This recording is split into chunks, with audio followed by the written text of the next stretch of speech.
Welcome to the Deep Dive. This is where we try to cut through the noise, really sift through the data, and get to the heart of what's shaping our world. Today, we're diving into something pretty huge, the global race for semiconductor supremacy. Mhm. It's this, well, intense, quiet battle over the tiny chips that power, literally everything now, your phone, your car, AI. National defense, yeah. Exactly. It's foundational. Our whole digital world runs on them. Mhm.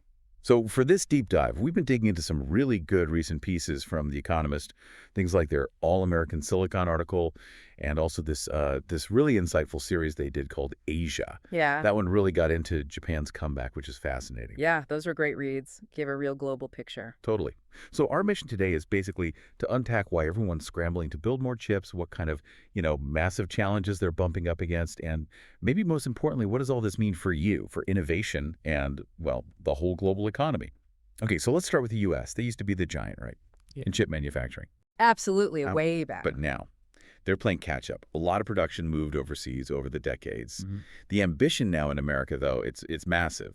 Our sources really hammer home this stark reality. Mhm. The U.S. share of advanced chip manufacturing, it plummeted from about 37% in 1990 Mhm. down to just 12% today. Wow, that's a huge drop. It really is over just, 30 years? Mhm. And what's really striking is how the U.S. government basically said, okay, enough's enough, which led to the big one, the CHIPS Act. Yeah, and what's fascinating there, as you said, is just the sheer scale of the money involved. We're talking $52 billion through the CHIPS Act, and the main goal is pretty clear. Lure the big players like Intel, like TSMC, to build these cutting-edge The fabs. factories, right? Exactly, the factories, right on American soil. And the target is incredibly ambitious, getting to 2-nanometer chips by 2028. 2 nanometers. Yeah, and we're already seeing things happen, like Intel's huge plant site in Ohio, TSMC building big in Arizona. The U.S. is definitely trying to get back in the manufacturing game big time. Okay, that 2 nanometer goal sounds incredibly aggressive. Maybe just quickly for us trying to picture it, what does 2 nanometer actually mean for the chips? It sounds tiny. But it is tiny, good question. Essentially, it's about the size of the transistors on the chip. The smaller that number 2 nanometers here, the more transistors you can cram onto a single chip. Okay. And that directly translates to much faster, much more powerful, and really importantly, more energy efficient devices. Ah, right. Efficiency. Yeah, you're basically fitting like supercomputer levels of processing power into a minuscule space. It's the absolute cutting edge. It's what you need for next gen AI, quantum computing, all that stuff. Got it. So top tier performance. But okay, with that level of ambition and all that money, there must be some serious roadblocks, right? What are the challenges the U.S. is hitting, even with the CHIPS Act cash? Why is it so hard to kind of reshore this industry? You're absolutely right. It's definitely not straightforward. One of the biggest hurdles is just the cost. Simple as that. Manufacturing chips in the US, it can be like 30 to 50% more expensive than doing it in Asia. Wow, 30 to 50. Yeah. Mostly down to higher labor costs, stricter environmental rules, the cost of building things. The CHIPS Act helps offset some of that, sure, but the basic economics are tough. Then you've got a really critical problem, labor shortages. Ah, The Economist pointed out, for example, that TSMC's fabs in Phoenix, they need something like 7,000 new construction workers. 7,000 Yes. just for construction. Just for construction. And these aren't just any construction jobs, they're specialized. And that's before you even talk about the engineers, the technicians, the researchers you need to actually run these incredibly complex places. There's a whole talent pipeline issue. And beyond the people, there's the red tape. Bureaucracy. Right. Permitting. Exactly. Permitting, regulations. It can really slow things down. The articles had this one example. A project in the U.S. took 17 times longer to get permits than a similar one in Taiwan. 17 times. Yeah. That adds huge delays, huge costs, makes hitting those tight deadlines really, really difficult. And, one last thing. It's not just about the fabs. You need the whole The ecosystem, supply chain. the whole supply chain, specialized materials, processing equipment, testing gear. A lot of that relies on global partners right now. The U.S. needs to rebuild that whole network, too. It really sounds like deciding, okay, we're going to build a Formula One car. Yeah. But then you look around and realize you don't have the expert designers or the specialist mechanics, the pit crew. Even the right kind of tools aren't just sitting there. That's a great analogy. It really highlights the complexity, doesn't it? And how much groundwork needs to be relayed after decades of things moving elsewhere. Given all those hurdles, you mentioned cost, labor, permits, the whole ecosystem. Yeah. Are there voices in the articles maybe expressing some skepticism? Like, is this U.S. push maybe too little too late? Or is the strategy maybe not quite right? Oh, absolutely. There's definitely skepticism mentioned. Some argue, look, $52 billion sounds like a lot, and it is. But compared to the absolutely astronomical costs of building and sustaining a leading-edge chip ecosystem, Hmm. it might not be enough in the long run. There's this worry about a subsidy trap. Okay, what's that? Well, you lure companies with grants, right? Okay. But if the fundamental cost issues, labor regulations don't change, what happens when the government money runs out? Are these fabs still viable long term? I see. Others worry it could distort the market, maybe push investment towards the fanciest chips while neglecting the, slightly older but still vital, mature node chips that cars and appliances rely on. It's a massive gamble. It needs consistent political support, decade after decade, not just one funding bill. That really puts the U.S. situation into perspective. Okay, let's shift gears. To really get the global picture, we have to look at Asia. Definitely. For decades, Asia's been the powerhouse, Right. right? Especially Taiwan controlling, 90% of advanced chip making? An incredible figure, yeah, 90%. But our sources also talk about another really interesting story playing out. Japan is making a comeback. Yes. If you look at the bigger picture, Japan actually dominated semiconductors back in the 80s. They were the leaders, especially in memory chips. Right, I remember that. Yeah. But they fell behind. Intense competition, some strategic missteps, global shifts. But now they're making this really bold return with a new venture called Rapidus. Rapidus. It's a clear signal they want back in the game, not just for the economy, but like the U.S., for their own national and economic security, too. That history is important context. So, Rapidus, what makes them so significant now? And you mentioned that 2-nanometer goal for 2027, that's even sooner than the U.S. target. It is very ambitious. How are they planning to pull that off?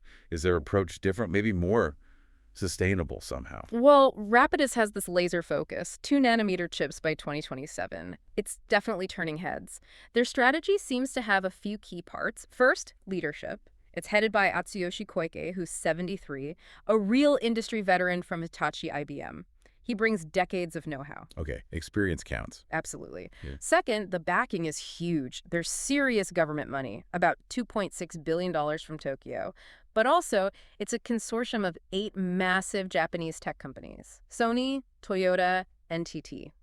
Well, so industry is really behind it too. It's a unified national push, leveraging their existing industrial muscle. But what's also really crucial is their international collaboration. Ah, interesting. How so? They're not trying to do everything alone. They're partnering with IBM in the U.S. for advanced research, and they're working with IMEC in Belgium for the really tricky stuff, like cutting-edge lithography. IMS, that's the big European research hub, right? Yeah. Exactly. It's like this neutral ground, world-leading R&D center where everyone collaborates on pushing the tech forward. So Rapidus can kind of leapfrog some R&D steps by plugging into that global expertise. Smart. Instead of reinventing the wheel. Pretty much. They're setting up their main fab in Chitose, up in Hokkaido, planning to hire about 1,000 engineers. So they're creating this new, focused center, and maybe unlike the U.S., which needs to rebuild so much of the ecosystem, Japan still has strengths in specific areas like materials and certain types of equipment. They're leveraging that existing base for a more focused, maybe faster comeback. That sounds like a really smart targeted strategy, leveraging history, partnerships. Okay, our sources also mentioned another hotspot in Japan, Kumamoto, down in Kyushu. It's becoming a silicon island. Yeah, Kumamoto's booming. What's driving that, and how does it fit into Japan's bigger chip plans? The transformation in Kumamoto is almost entirely down to TSMC deciding to build there. Ah, the Taiwanese giant. Exactly. They're putting up a massive fab, investing something like $8.6 billion in total. That's huge money. It is, and it's caused this incredible local economic boom. Thousands of workers are pouring in, including loads from Taiwan itself. The articles paint this picture of real excitement, new apartment blocks going up, restaurants buzzing, loads of new jobs. Sounds intense. It is, but that kind of rapid growth always brings headaches, too. Like what? Housing shortages, for one. traffic jams getting worse, and suddenly needing new services, like schools needing Mandarin-speaking staff for all the Taiwanese families moving in. Right. It's this really fascinating snapshot of the pressures and opportunities when you suddenly become a global chip hub, a real collision of cultures and economies. And while Japan's making these big moves, we shouldn't forget South Korea, right? They've been a powerhouse for ages. Where do they fit in all this shifting landscape? Absolutely essential to remember South Korea. They're still a leader, no question, Samsung especially. They dominate memory chips, the DRAM, the NAND flash in your phone, your computer. But they're also a huge player in making chips for other companies. The foundry business, going head-to-head with TSMC, South Korea has its own massive plan, the K-Chip Belt Initiative, pouring hundreds of billions over decades into this giant chip cluster near Seoul. Wow. Their strengths, deep pockets, a really skilled workforce, and just decades of relentless innovation. But they're also in a tricky spot. How so? They're kind of caught in the middle geopolitically, between the U.S. trying to limit China's access to advanced tech and needing to keep their own vital trade links across Asia, including China. It's a real tightrope they have to walk. So it really seems like even as countries try to bring chip making home or maybe friendshore to allied nations, the industry is just so deeply interconnected, and these huge investments send ripples everywhere. And like we touched on, this isn't just about who makes the most money. It's tied right into national security, especially with all the tension around Taiwan we hear about constantly. Yeah, that raises the fundamental question, doesn't it? How do nations balance this desire for, self-sufficiency, this idea of economic security, Right. with the hard reality that the supply chain is global and incredibly tangled? The situation with Taiwan producing 90% of the most advanced chips just highlights this massive vulnerability. A single point of failure almost. Pretty much. Any serious disruption there would send shockwaves around the world. It would paralyze countless industries. So yeah, these national investments are absolutely a strategic move to try and reduce that risk, to secure access to these critical technologies. And economic security itself, it means slightly different things to different countries, right? How do you mean? Well, for the U.S., maybe it's mostly about reducing reliance on potential rivals. For Japan, it might be more about ensuring stable chip supplies for their huge electronics and car industry. For South Korea, it's about staying a global leader and navigating those tricky trade currents we mentioned. Everyone defines it a bit differently. But there's a potential downside if everyone tries for total self-sufficiency. You could end up with duplicated effort, less efficiency, higher costs for consumers. And maybe slower innovation if everyone's hoarding their secrets. Exactly. Less knowledge sharing, it's a real tension. That's a really key point about how economic security isn't monolithic. Okay, so stepping back, looking at the whole industry globally, what are the common challenges, the big hurdles everyone faces when trying to build these next-gen fabs, no matter where they are? The number one issue across the board is talent. People again. Always people. Every country is desperately searching for highly skilled workers, the researchers designing the chips, the engineers, the specialized technicians running the incredibly clean, complex fabs, even the construction crews qualified to build them. The global pipeline just isn't producing enough people with these skills right now. Okay, talent is number one. What else? Cost, just the sheer mind-boggling cost. Building and operating these advanced fabs runs into the many billions of dollars, and the operating expenses are huge. Plus, you need constant upgrades to stay competitive. Another big one is needing a really long-term view. Meaning? This isn't something you fix with one bill or one election cycle. It needs consistent government policy, sustained private investment year after year, decade after decade. You can't just build a fab and walk away. It needs continuous R&D, constant upgrades. Right, it's not a one-off project. Not at all. And finally, even with all the talk about national champions and bringing things home, the reality is that intricate global supply chain means nobody can truly go it alone. Still need each other. Absolutely. They still need international collaboration, shared research, specialized chemicals from one place, unique equipment from another. It's just too complex for any single country to master everything. It definitely sounds less like a sprint and more like a really, really complex marathon. Lots of players, lots of obstacles, and the finish line seems, well, uncertain.